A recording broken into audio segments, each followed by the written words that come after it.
মাতঙ্গিনী মূর্তির পাদদেশের থেকে একটু দূরে, অর্থাৎ শহীদ মিনারের পাদদেশে। সেখানে দাঁড়িয়ে রয়েছেন আরো আরেকদল কিন্তু চাকরিপ্রার্থী, যে মঞ্চের নাম ইতিমধ্যে লক্ষ্য করা যাচ্ছে, যে আপার প্রাইমারি 2016 পরবর্তী ট্রেনিং আপডেট ঐক্যমঞ্চ অর্থাৎ নবশিখা। জীবন থেকে প্রায় এদেরও কিন্তু বিএড ডিলেট করেছেন, কিন্তু 14টা বছর পেরিয়ে গেছেন, এখনো পর্যন্ত নিয়োগ সেটা কার্যত কিন্তু এখনো অধরা। যার দরুন তারা কিন্তু এখনো 3 দিন যাবৎ রাস্তায় তারা বসে রয়েছেন এবং দাঁড়িয়ে রয়েছেন প্রচন্ড এই অতীতেও ঝড় বৃষ্টি সমস্ত কিছুকে উপেক্ষা করে, এবং বর্তমানে গ্রীষ্মের সময়সীমায় দাঁড়িয়েও তারা আজ রাস্তায়। তাই তারা দাবি করছেন কি, তাদের নিয়োগটা আর কবে হবে। রাজ্যের মুখ্যমন্ত্রী মমতা বন্দ্যোপাধ্যায়ের তরফ থেকে খুব স্বাভাবিকভাবে বলা হয়েছে ডবল নিয়োগের কথা। তিনি প্রতিশ্রুতি দেন, কিন্তু সেই প্রতিশ্রুতির ফলশ্রুতির বাস্তবায়ন এখনো পর্যন্ত কার্যত অধরা। কথা বলার চেষ্টা করবো যারা রয়েছেন এই মুহূর্তে দাঁড়িয়ে। আপনারা দিদি একটু কথা বলার চেষ্টা করি। দীর্ঘদিন ধরে রাজপথে বসে রয়েছেন, একাধিক মিছিল করছেন। আপার প্রাইমারির আপনারা 2016 পরবর্তী ট্রেনিং আপডেট ঐক্যমঞ্চ নবশিখা 723তম দিন হয়ে গেল আপনাদের। ছবি বদলাচ্ছে না দিদি, আর কতদিন ধরে রাস্তায় থাকবেন? সেটা সম্পূর্ণ নির্ভর করছে আমাদের শিক্ষামন্ত্রী তথা আমাদের মাননীয় মুখ্যমন্ত্রী। উনি যে ডবল চাকরি বা উনি যে আমাদের বেকারদের জন্য যে প্রতিশ্রুতি দিচ্ছেন, উনি ওই প্রতিশ্রুতিগুলোই যদি রক্ষা করেন তাহলে আমাদের হয়তো আর রাস্তায় বসে থাকতে হবে না। আমাদের পরিবারগুলো অন্তত কি বলবো, এখানে যারা থাকে তারা মানে টিউশনি করে মানে কোনো রকমে তাদের সংসার বা জীবনটা চালাচ্ছে। মাননীয় মুখ্যমন্ত্রী এতটা উদার, কিন্তু আমাদের প্রতি উনি যে কবে যে মুখ মানে কি বলবো আমাদের দৃষ্টিপাত করবেন আমাদের প্রতি আমরা জানি না। ওনার কাছে আমার আবেদন, আমরা যারা 2016 পরে ট্রেনিং করেছি, উনি তো প্রাইমারির ক্ষেত্রে অনেক উদারতা দেখিয়েছেন, আমাদের আপার প্রাইমারির ক্ষেত্রে যদি উনি ওনার প্রতিশ্রুতি রাখেন যে লাখ চাকরি, এই যেগুলো উনি আমাদের প্রতিশ্রুতি দেন, ওই প্রতিশ্রুতিটা যদি রক্ষা করে আমাদের যারা এই রাজপথে বা আমাদের শহীদ মিনারের প্রাঙ্গণে বসি, আমাদের আশা করি হয়ে যাবে এটুকু। কারণ আমরা নাম্বারের দিক থেকে সকলেই আছি, আমাদের একাডেমিক স্পোর্টস সকলেরই যথেষ্ট পরিমাণ আছে। শুধু 10টা নাম্বার মানে আমরা যেহেতু 2016 পরে ট্রেনিংটা করেছি, তার কারণে আমরা ইন্টারভিউ থেকে বঞ্চিত হচ্ছি। যে এখন 5th কাউন্সিলিং চলছে, সেই 5th কাউন্সিলিংও আমরা ইন্টারভিউ কিন্তু অংশগ্রহণ করতে পারছি না। তার কারণ একটাই, সেটা হলো আমরা যেহেতু 2016 পরবর্তী ট্রেনিং করেছি, যেহেতু কোর্টে কেসও আছে, সমস্ত কিছুর একটা বেড়াজালে আমরা আটকে গেছি।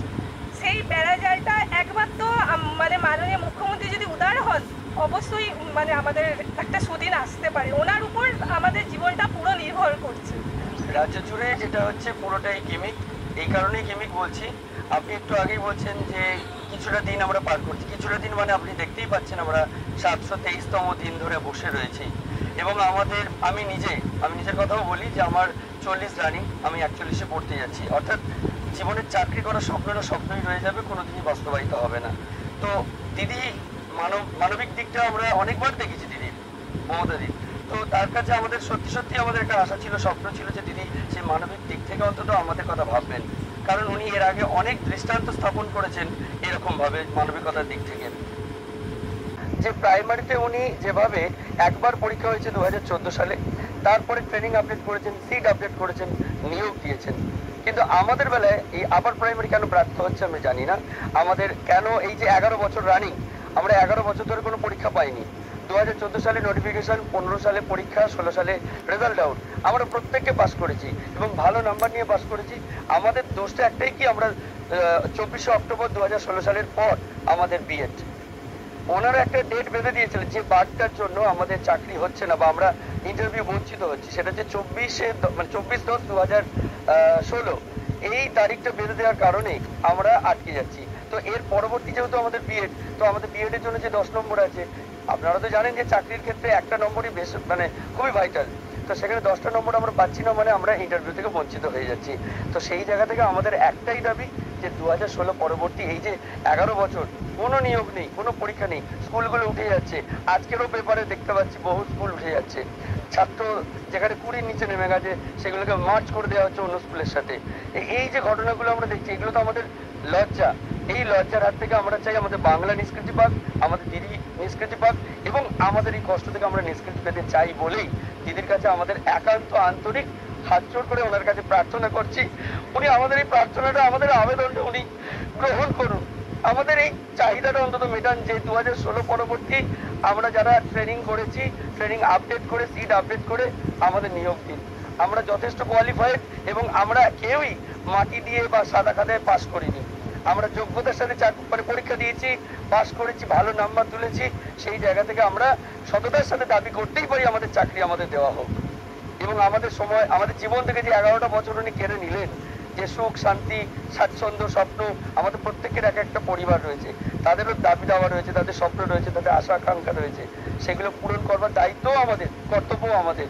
সেই জায়গা থেকেও ওনার কাছে আবারও প্রার্থনা জানাচ্ছি, উনি আমাদের এই দাবিগুলো দেখুন, মানবিক দৃষ্টি দিয়ে দেখুন এবং যত দ্রুততার সঙ্গে এই চাকরিগুলো আমাদের দিয়ে আমাদের নিষ্কৃতি দিন এবং আমাদের এই